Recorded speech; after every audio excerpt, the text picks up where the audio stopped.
여러분, 이것이 거듭남입니다. 거듭남이라는 게 아주 추상적이고 신비로운 그런 게 아닙니다. 로마서 7장은 육신에 있는 자의 삶이에요. 육신은 분명히 뭐라고요? 육신은 사망이라고 말하고 있습니다. 거듭나지 아니하면 하나님 나라를 볼 수 없느니라. 여러분, 이렇게 단순한 말씀을 한번 보십시오. 여기에 핑계할 것이 없습니다. 로마서 8장 11절, 예수를 죽은 자 가운데서 살리신 이의 영이 너희 안에 거하시면 그리스도 예수를 죽은 자 가운데서 살리신 이가 너희 안에 거하시는 그의 영으로 말미암아 너희 죽을 몸도 살리시리라. 자, 여러분, 이게 무슨 말입니까? 무덤 속에 있던 예수님을 부활시킨 그 성령의 권능이, 성령께서 죽음의 권세를 깨뜨린 그 성령께서 육신에 져서 죽을 수밖에 없는 나를 새로운 사람으로 부활시켜서 죄와 사망의 법에서 나를 해방시킨다는 말씀입니다. 여러분은 성령께서 인도하시는 대로 따라 살고 계십니까? 성령의 인도를 따라 살지 않는 삶, 육이 가득한 삶에는 구원이 없습니다. 성령께서 임한다는 것이 뭐 방언하고 기적하고 뭐 신유은사하고 뭐 병 고치고 그러는 거 아니죠. 오늘날 기독교에서 이루어지는 대부분의 성령의 역사는 참 죄송하지만 다 악한 영의 역사입니다. 성령은 조용히 임합니다. 성령이 함께하는 사람은 성령의 열매가 열립니다. 그게 성령의 역사입니다. 병자는 잘 고치는데 음탕한 삶을 사는 목사들이 아주 많습니다. 방언은 아주 잘하는데 매일 부부싸움하고, 그게 성령의 역사입니까? 그러므로 형제들아, 우리가 빚진 자로 돼 육신에게 져서 육신대로 살 것이 아니니라. 너희가 육신대로 살면 반드시 죽을 것이로되 영으로서 몸의 행실을 죽이면 살리니 무릇 하나님의 영으로 인도함을 받는 그들이 누구라고요? 그들이 하나님의 아들이라고요. 육신대로 살면 어떻게 된다고요? 반드시 죽을 것이라고. 이건 제 얘기가 아닙니다. 어떤 기발한 신학도 아니고 성경에 없는 얘기도 아니고.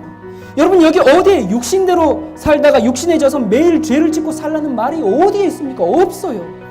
죄에서 해방되고 죄를 이기고 승리하는 삶이 성령을 통해서 가능하다고 말씀하고 있습니다. 그리고 그렇게 승리하는 사람들이 누구라고요? 하나님의 아들이라고 선언하고 있습니다. 노력해도 안 됩니다. 그런 핑계는 우리의 것이 아닙니다. 성령의 능력은 창조의 능력입니다. 하나님은 창조주 하나님이십니다. 무에서 유를 창조하신 하나님, 지금 당장 죽은 사람도 다시 회복시키고 살리시는 하나님, 그 하나님께서 왜 우리를 재창조해서 성령께서 이끄는 그런 사람으로 살게 하지 못하겠습니까? 믿음의 부족입니다.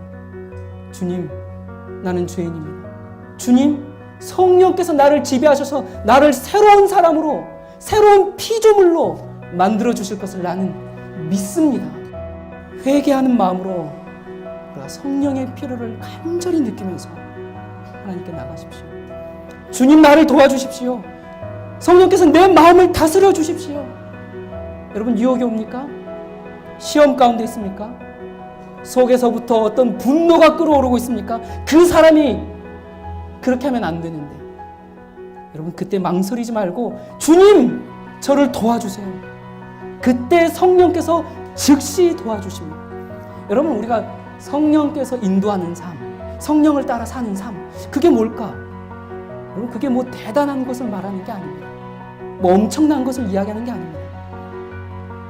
누구든지 주의 이름을 부르는 자는 그 다음 뭐예요? 구원을 얻으리라. 주의 이름을 부르면 어떻게 된다고요? 여러분을 죄에서 구원해 주실 것입니다. 주님 부르세요. 그것이 성령을 따라서 사는 삶입니다.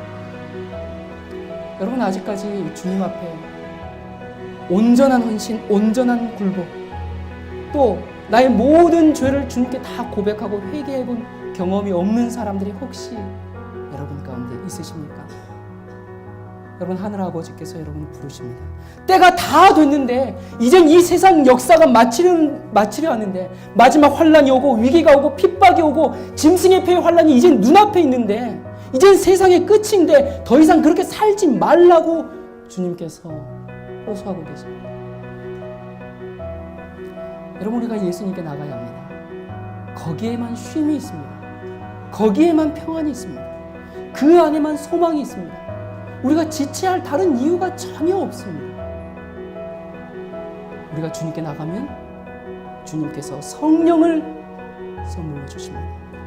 성령, 우리가 아무리 강조해도 지나치지 않는 것입니다. 우리가 지금까지 하나님의 명예를 많이 떨어뜨리고 주님의 성품을 올바로 드러내지 못하고 하나님께 많이 욕을 돌리면서 살았습니다. 우리가 이웃들과 다툴 때마다, 아주 사소한 것 가지고 내 이기심을 더 주장할 때마다 우리가 얼마나 하나님께 욕을 돌렸는지, 우리가 자녀들을 거칠게 대하고 자녀들을 이해하지 않고 권위적으로만 다스리려고 할 때 자녀들이 하나님을 믿는다는 그 부모를 얼마나 증오하고 나는 크면 하나님 안 믿어 그렇게 다짐하게 했을까? 우리가 자존심 꺾지 못하고 매일 시기하고 질투하고 남을 정죄하고 비난하고 수근수근거리고, 그럴 때마다 악한 천사와 사탄이 얼마나 기뻐하면서 춤을 췄을까? 그럼 우리는 하나님의 이름을 모욕한 사람들입니다. 하나님께서 우리에게 주신 시간, 달란트, 재물들, 건강, 힘, 우리의 지성, 지능, 두뇌, 그게 다 무엇입니까? 하나님께서 주신 재산들이에요. 우리가 지금까지 그것들을 다 어디에 사용했습니까? 어디에 썼습니까? 여러분에게 맡기신 것들을 이제 하나님께서 찾으시러 오실 때 주님께 돌려드릴 것이 남아 있습니까? 아니면 다 탕진하고 다 써버렸습니까? 우리가 지금까지 우리 자신, 내 자신을 기쁘게 하기 위해서 얼마나 소모하면서 그렇게 탕진하면서 살아왔습니까? 이제는 우리가 죄의 종으로 살 필요가 없습니다. 우리가 유전적으로 물려받고 후천적으로 아무리 배양된 죄의 습관이라 할지라도 우리가 더 이상 거기에 빠져서 살 필요가 없습니다. 주님, 내가 주님께 달려갑니다.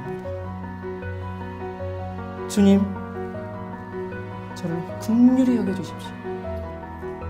혹시 우리가 그런 마음이 안 생긴다면, 주님 아직이요, 조금만 더요, 그런 마음이 생긴다면 참 하나님을 너무 모르기 때문에 그렇습니다. 우리가 성령의 은혜 가운데 살지 않으면, 하나님을 믿고 사는 사람이라 할지라도 집 나간 탕자랑 똑같습니다. 다시요, 우리가 성령의 지배 가운데 살고 있지 않으면 하나님을 믿고 산다고 하면서도 탕자와 똑같다고요. 돼지치는 탕자와 똑같습니다.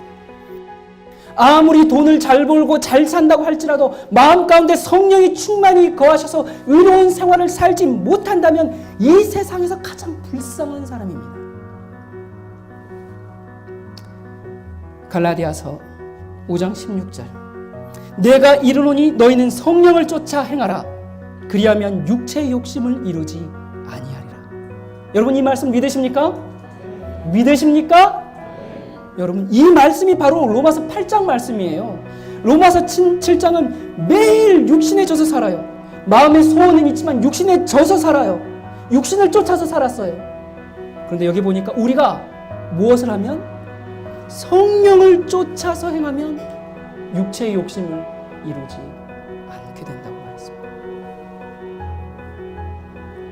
18절, 갈라디아서 5장 18절, 너희가 만일 성령의 인도하시는 바가 되면 율법 아래 있지 아니하리라.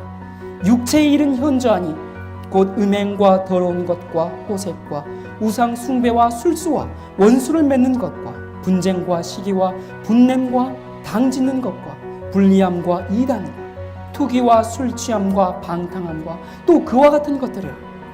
전에 너희에게 경계한 것 같이 경계하노니 이런 일을 하는 자들은 하나님의 나라를 유업으로 받지 못할 것이요. 술 담배만 안 하면 되죠. 살인만 안 하면 되죠. 간만 안 하면 되죠. 아닙니다. 아니에요. 혹시 여러분 가운데 분쟁이 있습니까? 끼리끼리 나뉘는 것. 혹시 시기심 있습니까? 나보다 남이 잘 되는 것 보면 은근히 깎아내리고 싶은 것. 그래서 분을 내십니까? 이런 일을 행하는 사람은 하나님의 나라를 유업으로 받지 못한다. 그렇게 말씀하고 있습니다. 성령의 인도함을 받지 않고 육신에 져서 사는 사람들은 결단코 구원이 없습니다. 이게 성경 말씀입니다. 여러분, 이 성경 말씀이 얼마나 단순합니까? 여기에 핑계할 것이 없습니다.